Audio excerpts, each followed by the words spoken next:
Mas o trabalho de maior excelência que existe dentro de uma igreja é ser um bom discipulador. Me ajude a melhorar. Sozinho não consigo mais, já sei. Eu sou humano, eu só sei errar. Me ajude a melhorar. Me ajude a melhorar. Vamos ler a palavra de Deus, Atos capítulo 9, a partir aí do versículo 19, da metade do versículo 19. Atos 9, a partir do 19. Nós vamos ler até o 31. Muito bem, é a partir do Saulo ali, tá? É isso mesmo, tá bom. Então, vamos lá. Saulo passou vários dias com os discípulos em Damasco. Logo começou a pregar nas sinagogas que Jesus é o Filho de Deus. Todos os que o ouviam ficavam perplexos e perguntavam: não é ele o homem que procurava destruir em Jerusalém aqueles que invocam este nome?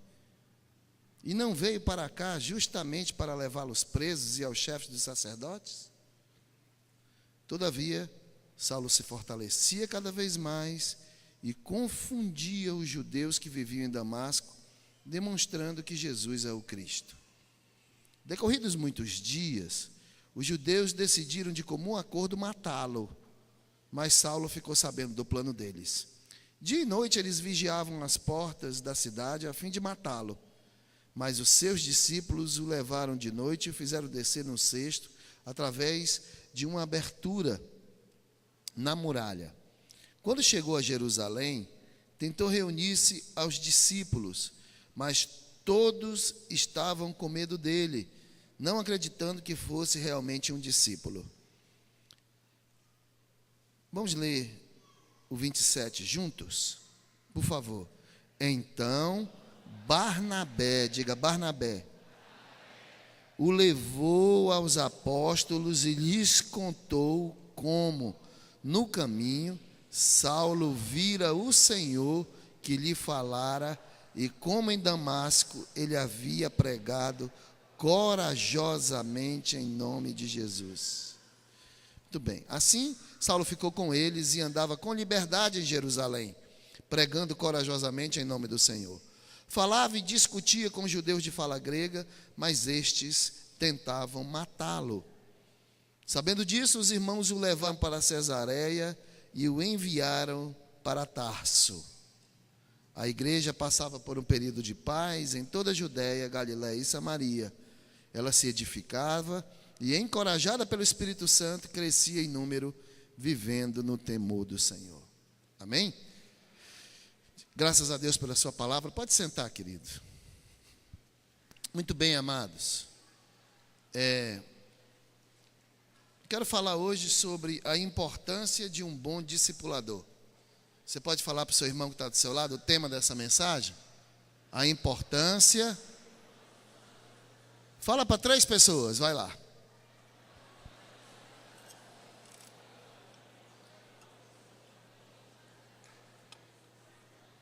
A importância de um bom discipulador.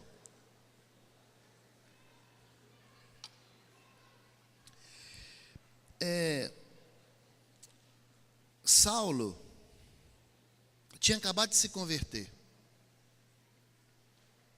Saulo tinha acabado de se converter. Estava começando a caminhada dele como discípulo. Olha só, voltando ao assunto. Paulo tinha acabado de se converter, estava se tornando um discípulo. Ainda não era um apóstolo, mas estava se tornando um discípulo. E todos conheciam Paulo. Paulo tinha ido para Damasco. Você vê aí a conversão de Paulo no capítulo 9, no início, no versículo 1. Paulo tinha ido para Damasco com cartas dos líderes religiosos de Jerusalém para trazer preso à força os discípulos de Jesus, os cristãos, aqueles que haviam se dispersado, aqueles que aqueles que haviam saído, fugido de Jerusalém por causa da perseguição. Então, estava havendo uma perseguição tremenda aqui, ok? E Saulo, ele ia perseguir os cristãos, entrava nas casas, arrastava os cristãos, ele matava os cristãos, ele era um perseguidor ferrenho da igreja. Então ele era um perseguidor. Depois que ele se converteu, que ele teve um encontro com o Senhor Jesus, então, depois que ele se converteu, que ele teve um encontro com o Senhor Jesus, ele mudou a vida. E de perseguidor, passou a ser perseguido. E logo, muito cedo, ele começou a pregar a respeito de Jesus. E isso trouxe desconfiança da parte das pessoas. Como é que um assassino, alguém que estava perseguindo a igreja, alguém que perseguia os cristãos, agora virou um cristão? Que conversa é essa? Não é mesmo? Então, as pessoas ficavam desconfiadas, e com razão. O versículo 19 diz que ele passou vários dias com os discípulos, depois que ele se converteu. Eu não quero falar dos primeiros versículos ainda, porque se der tempo eu vou falar deles. Mas, a partir aqui do versículo 19, diz que ele ficou com os discípulos ali, e logo ele começou a pregar nas sinagogas que Jesus era o Filho de Deus. Ele teve um encontro poderoso com Deus, que transformou a história dele. Ele teve um encontro poderoso com Jesus, que transformou a história dele. Transformou a história dele. Transformou a vida dele, o caráter dele. Se bem que ele era um homem de caráter. Ele disse que ele se destacava no meio dos fariseus. Ele já era um homem de caráter. Ele só não era convertido. E achava que matar cristão era de Deus, como o que a gente viu hoje pela manhã, né? O atentado que aconteceu lá em Bruxelas, um novo atentado, né?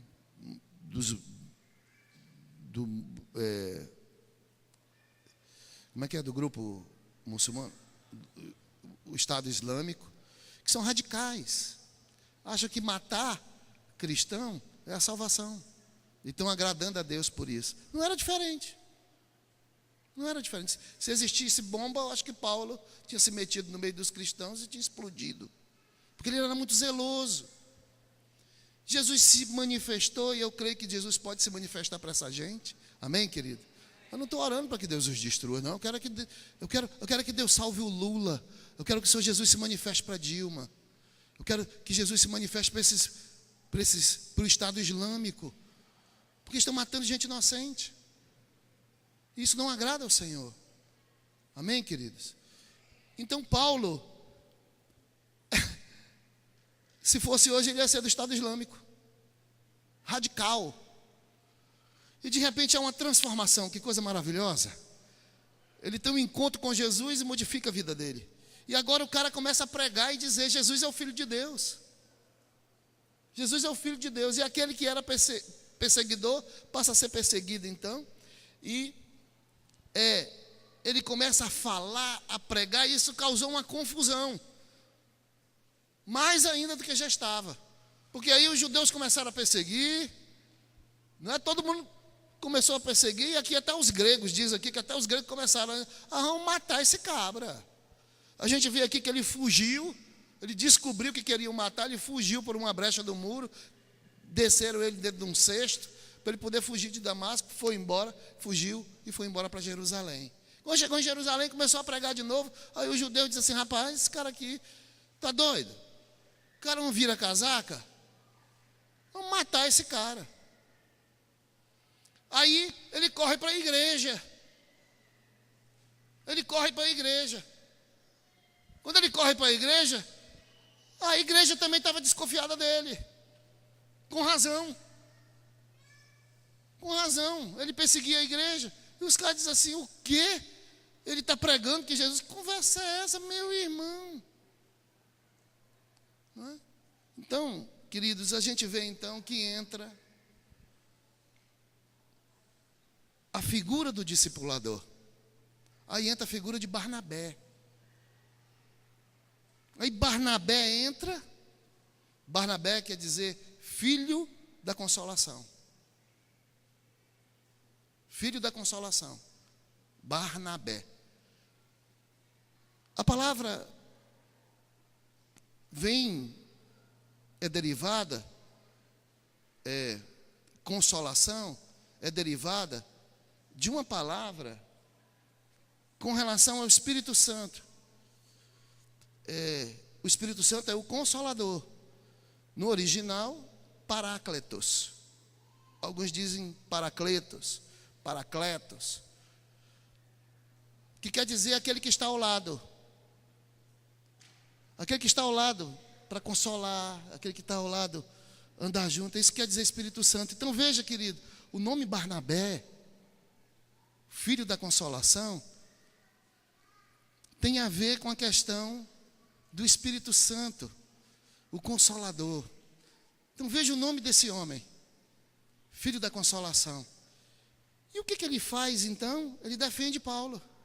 Esta é uma das prerrogativas de um bom discipulador. Um bom discipulador defende o seu discípulo. Um bom discipulador defende o seu discípulo. Olha, aqui, a gente tem alguns pastores que vieram de outras denominações.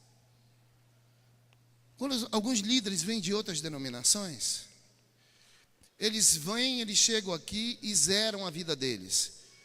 Se o apóstolo René Terranova viesse hoje para congregar aqui, ele zeraria a vida dele. Ele iria para o encontro com Deus, ele iria fazer a sala Nova Criatura. Por quê? Porque nós queremos humilhar? Não. É porque nós queremos que as pessoas entendam a visão da igreja. Como é que eu vou falar para o meu discípulo que é importante ele fazer a sala de Nova Criatura, se eu não sei o que é que diz lá, que eu não sei a importância da Nova Criatura, da sala, eu não passei por aquilo? Como é que eu vou convencer alguém que ele precisa ir para o encontro com Deus da ágape, que é diferente do encontro com Deus, das outras, do G12, do M12, do encontro com Deus conhecido? Nosso encontro com Deus é diferente.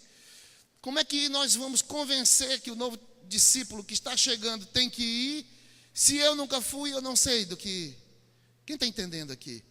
E para esse líder, ele ter autoridade para dizer, eu já fiz e eu sei, vá porque é bom para você. Porque o discipulador, ele tem que estar ao lado do seu discípulo, ele tem que andar com o seu discípulo. Amém, queridos? Então preste atenção. Então ele vem e zera. Agora, dificilmente um líder, um pastor, sai da denominação onde ele está e vem bem. É muito difícil, irmãos.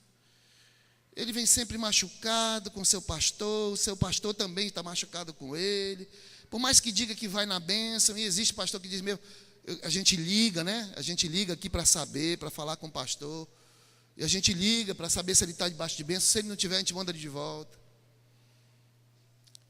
Às vezes a gente diz para o pastor dá um tempo, ele está ferido, dê um tempo para ele ficar aqui uns 3, 4 meses, a gente vai tratar dele, a gente vai cuidar dele, ele vai para o nosso encontro, a gente vai começar a falar de discipulado, de amor, tal, e muito em breve ele vai voltar para você. Tem vezes que não, mas em muitas igrejas, amados, acontece como aconteceu com Paulo. As pessoas ficam desconfiadas. Esse cara já passou por tanta igreja, esse cara já passou por tanto lugar, agora vai dar problema aqui? É essa a visão que se tem. Mas aqui conosco nós temos conseguido êxito. Sabe por quê, querido? Porque a gente cuida. Porque você tem cuidado. Aqui tem pastor que está submisso a uma pessoa que não é pastor. Não tem. Porque, com todo respeito ao Walter que está aqui, e eu eu estimulo mesmo. Eu fiz 5 anos de teologia. Eu fiz 5 anos no seminário teológico. Passei 5 anos dentro de um seminário. E eu estimulo mesmo, tem que estudar. Mas não é isso que faz um pastor. O que faz um pastor, o que diz que uma pessoa é pastor, é se ele tem ovelhas. É se ele cuida de gente. Eu desconheço pastor sem igreja, sem gente que cuidar. Daqui tem supervisor nosso, que tem 50, 60, 100, 200 pessoas, como é o caso do Délio, como é o caso do Almir. Então, são pastores reconhecidos pela igreja. Agora, que precisam estudar, precisam se preparar, e é importante. Mas o que faz um pastor não é teologia. Aqui ninguém é ordenado porque tem teologia. Mas é importante fazer teologia para ser um bom pastor também. Amém, querido? Então, preste atenção, não estou desestimulando. Então, preste atenção, tem gente aqui que discipula pastores. Tem os Barnabés, que pegam os Paulos para discipular. Amém? Então, como é importante um bom discipulador para agregar valor no seu discípulo, trazer para o convívio da igreja, dos irmãos, colocar dentro, amar essa pessoa, independente do passado dela. Porque eu duvido muito aqui quem não tem um passado negro diante de Deus. Pode até não ter diante dos homens. Você pode ter nunca fumado maconha, cheirado cocaína, ter sido uma prostituta, um homossexual, essas coisas pesadas. Mas com certeza você tinha um passado negro diante de Deus, por causa dos pecados. Amém, queridos? E precisou de Jesus, sim ou não?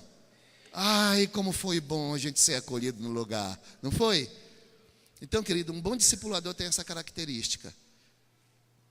Ele cuida do seu discípulo. Essa é uma outra característica do discipulador. Ele cuida do seu discípulo. Barnabé cuidou de Paulo. Olha só, irmãos, o que foi que Barnabé fez? Versículo 26 diz assim: quando chegou a Jerusalém, tentou reunir-se aos discípulos. Ele fugiu, chegou em Jerusalém, tentou reunir-se aos discípulos, mas todos estavam com medo dele, não acreditando que fosse realmente um discípulo. Não acreditando, por causa do passado negro. Amém? Era um líder lá numa outra igreja, era maluco, perseguidor. E a conversa é essa? Esse cara vai trazer problema para nós aqui. Então, versículo 27, olha lá, irmãos. Então Barnabé o levou aos apóstolos e lhes contou como no caminho Saulo vira o Senhor, que lhe falara, e como em Damasco ele havia pregado corajosamente em nome de Jesus. Esse discipulador estava discipulando Paulo, chegou e apresentou Paulo à igreja. Esse é o novo Paulo, o meu discípulo Paulo. Eu declaro em nome de Jesus que você vai ter êxito no seu discipulado, e não interessa qual seja o passado do seu discípulo, você vai ser um homem corajoso, uma mulher corajosa, para investir na vida do seu discípulo, cuidar bem dele, e vai apresentá-lo à igreja como um grande líder que ele é. Esse é um novo, essa também é uma característica de um bom discipulador. Dá apoio para o discípulo na hora em que ele precisar de apoio. Todos nós precisamos de apoio, querido. Todos nós. Então apoie o seu discípulo, mesmo que todos estejam contra ele.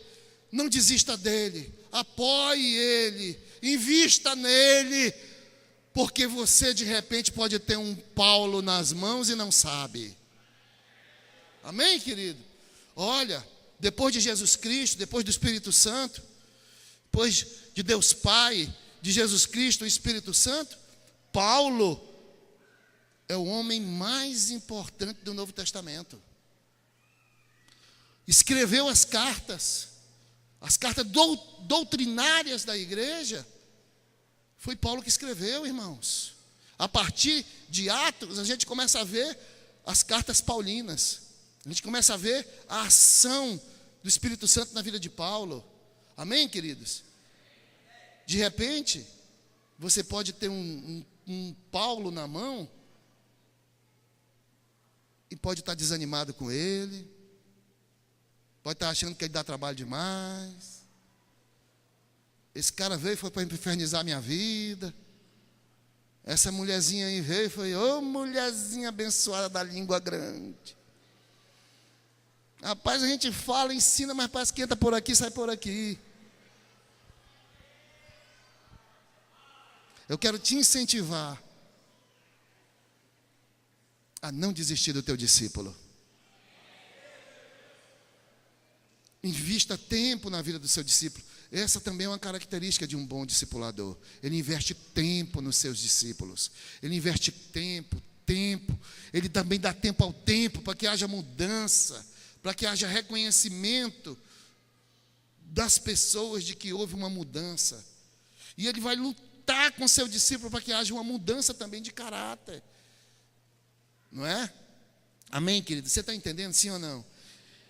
Então, cuidado, incentivo é importante. Você está incentivando? Não, você vai estudar, você vai ser um grande homem de Deus, uma grande mulher de Deus.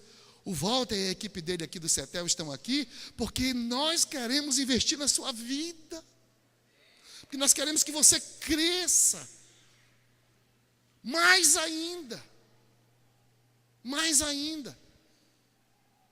Agora, eu estou negociando, já estou começando a mandar os meus alfarrábios, que são escritos meus, para uma editora lá em São Paulo, e daqui a pouco o meu primeiro livro, meu primeiro filho vai nascer aí.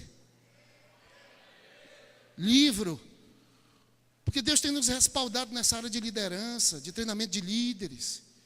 E a gente já tem alguma coisinha para compartilhar, não muito. E estou aprendendo com esses homens de Deus, como o pastor Ebe, como meu discipulador, pastor Francisco, como o pastor Geraldo, que são homens que não têm teologia, irmãos. Eles fizeram teologia para completar.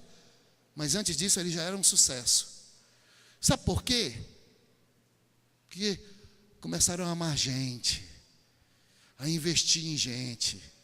É gente que tem igreja com 50, 60 mil discípulos. Gente que tem igreja com 6 mil discípulos. Né? Como o pastor Eibe, que agora está deixando Fortaleza com 12 mil discípulos e está indo começar do zero em São Paulo. De novo, irmãos. Quem é? Eu nunca vi líder dessa forma. Que deixa os discípulos com o bom, com o que já está pronto e vai embora para começar tudo do zero. Eu me inspiro num homem desse. Eu me inspiro com um testemunho desse. Não é gente que se apega ao poder. As multidões estão sempre apegadas a novos desafios, novos lugares. O pastor Eibe está indo de novo. Ele é para mim uma inspiração, irmãos. Ele é para mim uma inspiração. Como ele conseguiu isso? Acreditando em bêbados, acreditando em adúlteros, acreditando em drogados, acreditando em pessoas sem futuro, que não teriam futuro diante da humanidade. Hoje são pastores de excelência, que nem você. Eu não sei o que você era, mas eu calculo que você não era boa bisca, não. Você não deveria ser muito bom, não. Mas olha o que Deus está fazendo através da tua vida. Em 5 anos nós somos uma igreja de 2.000 discípulos. E até o final do ano nós seremos mais de 4.000. E terça-feira que vem nós vamos estar festejando aqui, só faltam 5 células, as 200 células nossas. Amém, querido? E terça-feira nós vamos estar festejando aqui, em nome de Jesus, nós vamos ter um tabelão aqui, abençoado, lotado isso aqui, porque vai ser uma grande festa. Amém, querido? E nós vamos completar as 200 células, de gente que ninguém acreditava. Talvez as pessoas olhavam para você e diziam, isso não vai dar em nada não, rapaz, você é doido, está vendo? Pé rapado desse. Uma mulher doida dessa, isso é destrambelhada, irmão. Isso não vai dar em nada, não. E Deus está fazendo de você um grande líder, usando a sua vida. Eu quero estimular você a não desistir, querido. Não desistir de ninguém. Aqui nós não podemos desistir de ninguém. Se Barnabé tivesse desistido de Paulo, meu querido, você já pensou? O pior, se Ananias, que foi o primeiro discipulador de Paulo, tivesse desistido dele.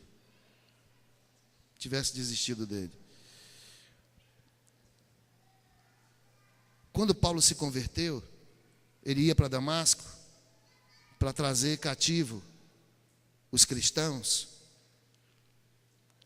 E Jesus apareceu para ele, brilhou uma luz. A luz foi tão forte que cegou Paulo, queimou a retina de Paulo. A luz de Cristo. A luz de Cristo. Queimou a retina de Paulo. Os olhos espirituais, falando espiritualmente de Paulo, precisavam ficarem... os olhos naturais de Paulo precisaram ficar cegos para ele poder enxergar espiritualmente. Olha só, queridos, e diz que ele ficou cego, caiu do cavalo, literalmente Paulo caiu do cavalo, do seu orgulho, da sua prepotência, da sua arrogância. Ficou cego. E no versículo 8 diz o seguinte, depois de Jesus falar com ele, diz: Saulo levantou-se do chão e abrindo os olhos não conseguia ver nada. 9:8. E não conseguia ver nada. E os homens o levaram pela mão até Damasco. Por 3 dias ele esteve cego, não comeu e nem bebeu. Olha só, querido, em Damasco havia um discípulo chamado Ananias. O Senhor o chamou numa visão. O Senhor Jesus apareceu para Ananias numa visão, ao discípulo. Ananias, eis-me aqui, Senhor, respondeu ele. O Senhor lhe disse: vá à casa de Judas. Olha só, irmãos. Vá à casa de Judas e pergunte por um homem de Tarso chamado Saulo. Ele está orando. Numa visão viu um homem chamado Ananias. Deus já havia falado para Paulo que ia procurar um homem, que ia procurá-lo, um homem chamado Ananias. Paulo vem aqui, vai bater aqui um homem chamado Ananias. Sou eu que estou enviando ele. Olha só, numa visão viu um homem chamado Ananias chegar e impor-lhe as mãos para que voltasse a ver. Respondeu Ananias: Senhor, eu tenho ouvido muita coisa a respeito desse homem e de todo o mal que ele tem feito aos teus santos em Jerusalém. Ele chegou aqui com autorização dos chefes dos sacerdotes para prender todos os que invocam o teu nome. Mas o Senhor disse a Ananias: vá.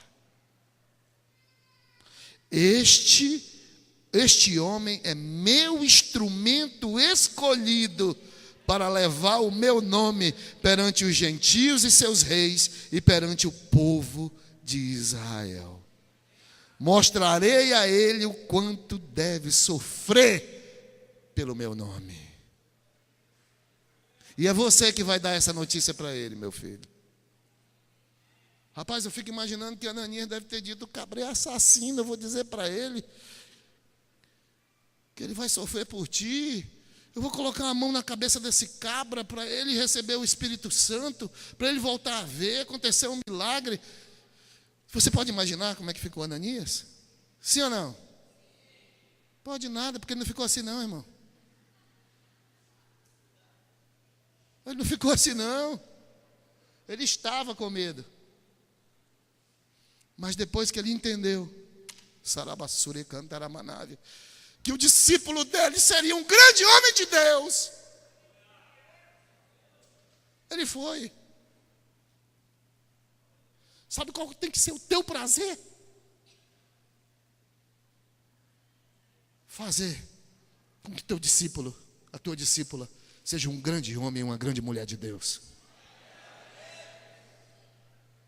Não desista. Já pensou se Ananias tivesse desistido?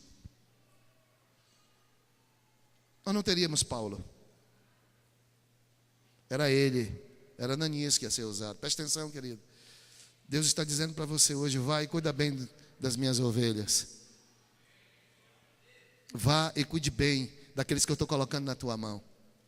Porque eu vou fazer deles um grande homem, uma grande mulher, grandes homens e grandes mulheres de Deus. Amém, querido? Aqueles que estão vindo depois de nós também serão grandes homens e grandes mulheres de Deus. Você está entendendo? Não está acabando em você. Por isso eu e você não temos o direito de desistir de ninguém.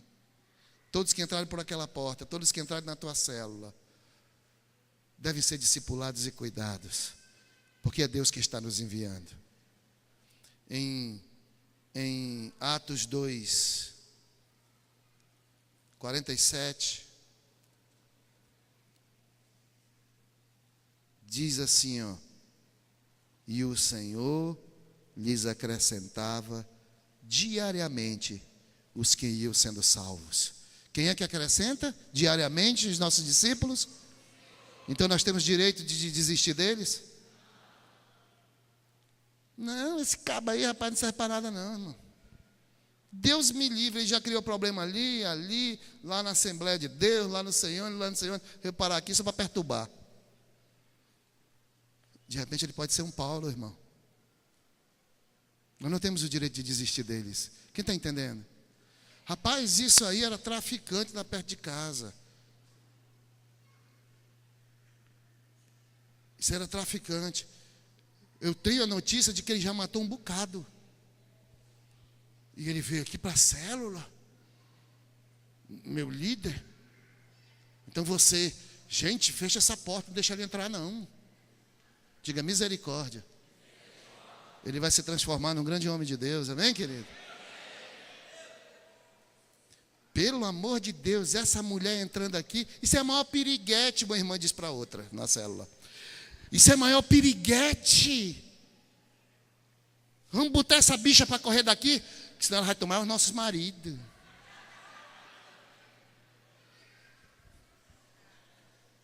Quem está entendendo? Diga, pode não.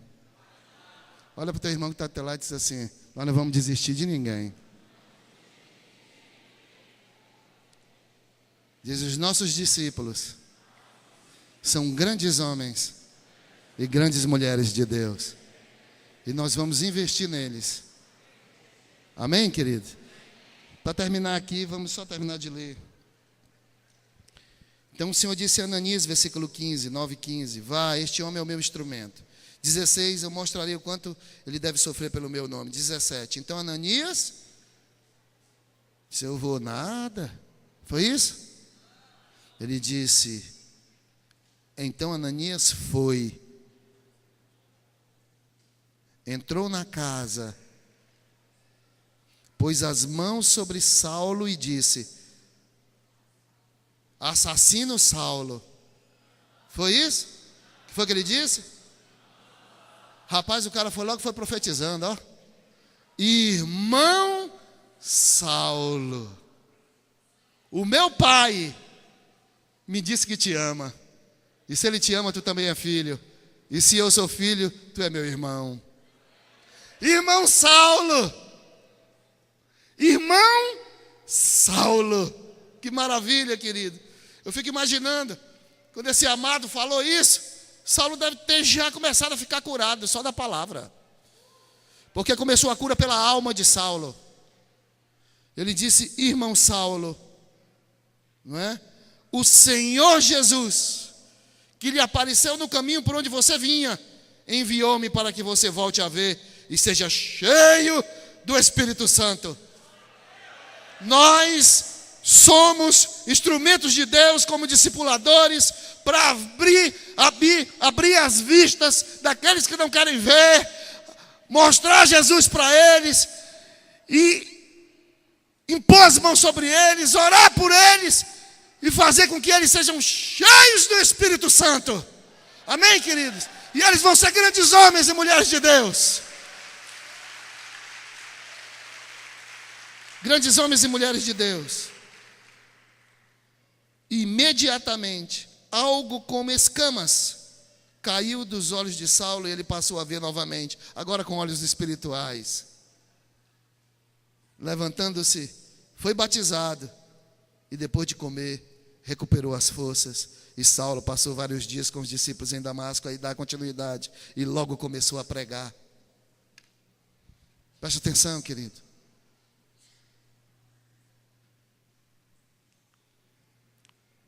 Não queira estar em evidência,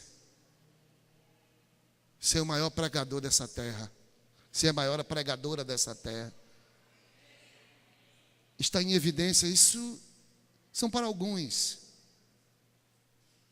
Mas o trabalho de maior excelência que existe dentro de uma igreja é ser um bom discipulador. É cuidar bem das pessoas, é não desistir delas, porque são esses que vão gerar os grandes pregadores, os grandes homens de Deus. E eu quero saber onde é que estão esses. Se tiver alguém aqui chamado por Deus para ser um grande discipulador e uma grande discipuladora, cuidar dos Saulos do nosso presente, eu gostaria que ficasse de pé em nome de Jesus. Então diga: sou eu, pastor. Olha para a pessoa que está do seu lado e diz: sou eu. Olha bem para mim. Eu sou o instrumento de Deus para gerar homens e mulheres de Deus nessa terra. Diga aí. Amém, querido? E se é verdade, levanta a tua mão assim. Agora vira de frente para o teu irmão e dá uma espalmada na mão dele e diz para ele assim: você também, querido. Aleluia, dá um abraço nele. Dá um abraço nela em nome de Jesus. Aleluia. Deus ainda continua querendo discipuladores. Deus ainda continua levantando Ananias e Barnabés. Amém, queridos? Aleluia. Aleluia. Dê uma glória a Deus bem alta aí.